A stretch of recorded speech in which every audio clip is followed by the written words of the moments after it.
ఆదికాండం 5వ అధ్యాయం వివరణ మీకోసం. ఈ అధ్యాయంలో ఆదాము యొక్క వంశావళి ఉంటుంది.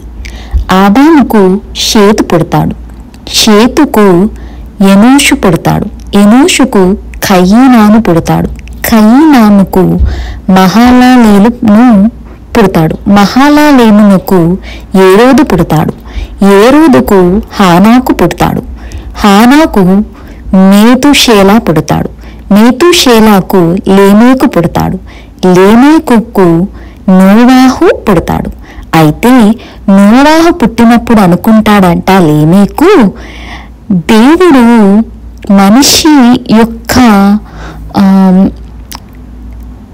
పాపాలను తెప్పించడం వల్ల మనకి కష్టాలు అనేవి కలిగాయి, కానీ నాకు నోవాహుని సంతానం వల్ల నెమ్మది కలుగుతుందేమో అని ఆశించి అతనికి నోవాహు అని పేరు పెడతాడనమాట. అయితే ఈ తండ్రి ఈ కొడుకు వల్ల నెమ్మది కలుగుతుంది అని తను పుట్టగానే మనసులో తలంచాడు.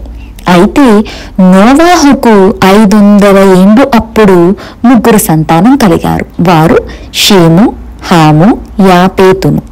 అయితే మీరు ఇక్కడ గమనించాల్సిన విషయం ఏంటంటే వీరందరూ కూడా 100 ఏళ్లకు పైగానే బ్రతికారు.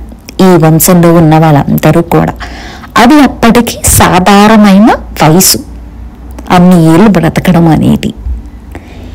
ఈ వంశావళితో ఈ అధ్యాయం అనేది అయిపోతుంది.